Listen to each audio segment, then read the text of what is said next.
Friends, आप लोग कैसे हो? आशा है कि आप लोग मज़े में होंगे। आज 11 जुलाई है, आषाढ़ शुक्ल पक्ष की आज दूसरी तिथि है।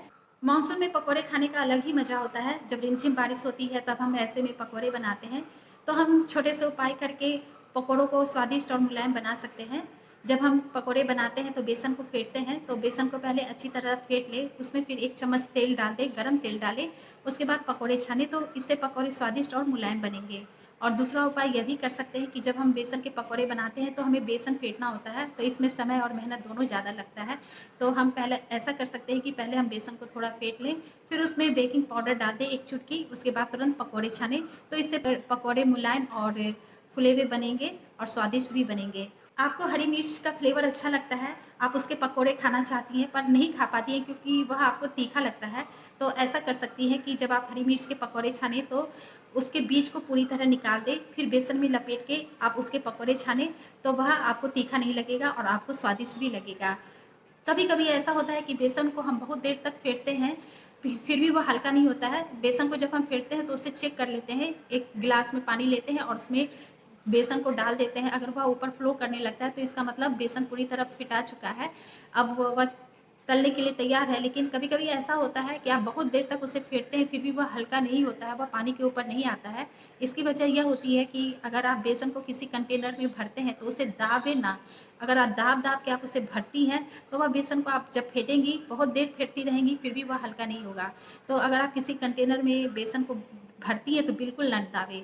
अगर आपके पास बेसन का पाउच है तो उसे पाउच में ही रहने दें, उसे निकाल के किसी कंटेनर में ना डालें, क्योंकि पाउच में वह फ्लो करता है बेसन और वह हल्का रहता है। उससे आप पकोड़े छानेंगी तो बहुत जल्दी वह पकोड़ा फिटा जाएगा और उससे उसका जो पकोड़ा बन के तैयार होता है वह फ्लफी रहता है, मुलायम रहता है, स्वादिष्ट रहता है। आप कम समय में सब्जी बना सकती हैं। जब आप सब्जी बनाती हैं तो तेल को गरम कर लें, उसमें जीरा और हींग डाल दें। जब वह तड़कने लगे तो उसमें प्याज डाल दें, प्याज को भूनें। जब वह थोड़ा पारदर्शी हो जाए तो उसमें कुछ सख्त सब्जी डाल दें, जैसे आलू, कद्दू, बैंगन को डाल दें और उन्हें भूनें। तो इस तरह से प्याज और सब्जी दोनों साथ साथ भूनता चला जाएगा। इसमें नमक, हल्दी भी डाल दें, सूखे मसाले डाल दें, उन्हें भी भून लें। तो इस तरह से सब्जी जल्दी बन के तैयार हो जाएगी। अब हम जानते हैं एक रेसिपी, चना टिक्की। तो हम जानते हैं कि यह रेसिपी कैसे बनती है। चना टिक्की बनाने के लिए आलू और चने को मसल लें। इसमें नमक, हरी मिर्च, हरा धनिया, चीनी फ्लेक्स, आमचूर पाउडर, काला नमक और धनिया पाउडर डालकर अच्छी तरह से मिलाएं।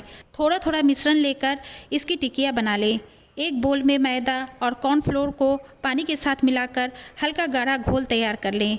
इन टिक्कियों को इन घोल में डिप करें और फिर ब्रेड क्रम्स में लपेटकर गरम तेल में तल लें। इसी तरह सारी टिक्कियाँ तल लें। भूरा होने पर टिक्की निकाल लें। तो इस तरह से चना टिक्की बनकर तैयार हो जाएगी। अब हम बातें करते हैं सफाई की। घर के फर्नीचर को हम थोड़ी सी देखभाल से उसे नया बना के रख सकते हैं। फर्नीचर की सफाई के लिए हम बेकिंग सोडा का इस्तेमाल कर सकते हैं। बेकिंग सोडा में आप पानी डाल दें, उसका गाढ़ा घोल तैयार कर दें। उस घोल को चिकनाई वाले स्थान पे, चाहे जहाँ कहीं दाग लग गया हो उस जगह लगा दें और कुछ देर के लिए छोड़ दें, फिर उसे साफ कपड़े से पोंछ दें। या फिर आप चिकनाई को हटाने के लिए अमोनिया का इस्तेमाल कर सकते हैं। अमोनिया में बराबर मात्रा में गर्म पानी डाल दें, फिर एक स्पंज से उस घोल में स्पंज को डालें और स्पंज का एक्स्ट्रा पानी उससे निकाल दें और उस स्पंज से उस चिकनाई वाले जगह को साफ करें और कुछ देर बाद फिर हम सूखे नरम मुलायम कपड़े से वहाँ पोंछ दें। तो इस तरह से चिकनाई के दाग हम हटा सकते हैं। घर में ज़्यादातर फर्नीचर होते हैं वार्निश वुड के, तो इसे हमें धूल गंदगी से दूर रखना चाहिए। इसकी देखभाल करने के लिए हम वैक्यूम क्लीनर का इस्तेमाल कर सकते हैं और महीने में एक बार हम नींबू से फर्नीचर की सफाई कर सकते हैं। इससे फर्नीचर में एक नई सी चमक आ जाती है। पुराने फर्नीचर को हम मिनरल ऑयल से पेंट करके इसे नया बना सकते हैं। अगर संभव हो तो फर्नीचर को हर साल वैक्स्ड या वार्निश कराएं। इससे फर्नीचर नमी नहीं सोखता है और इसकी लाइफ बढ़ जाती है, इसकी चमक बढ़ जाती है। अब थोड़ी बातें देश दुनिया की कर लेते हैं। आज विश्व जनसंख्या दिवस है। दुनिया की आबादी है 787 करोड़ 74 लाख। वहीं भारत की अनुमानित जनसंख्या है 139 करोड़ 49 लाख। ऑस्ट्रेलिया की टेनिस खिलाड़ी एशले बार्टी विंबलडन की नई चैंपियन बनी है। इसने पूर्व नंबर 1 खिलाड़ी कैरोलिना प्लिस्कोवा को हराकर यह चैंपियनशिप जीती है। यह उसका दूसरा ग्रैंड स्लैम टाइटल है। जर्मनी में दुनिया का सबसे पुराना गहना मिला है। यह 51,000 साल पुराना है। इसे हिरन के खूर से बनाया गया। यह जर्मनी के एक पहाड़ की तलहटी में एक समतल जगह पे रखा मिला। तो अब मैं चलती हूँ। चलते चलते एक सुविचार, श्रद्धा ही धर्म का मूल है, प्रेम ही परम साधन है और स्वार्थ का त्याग ही वैराग्य है। तो इसी सुविचार के साथ मैं चलती हूँ। अगले वीडियो में हम फिर मिलेंगे, तब तक आप स्वस्थ रहें, मस्त रहें।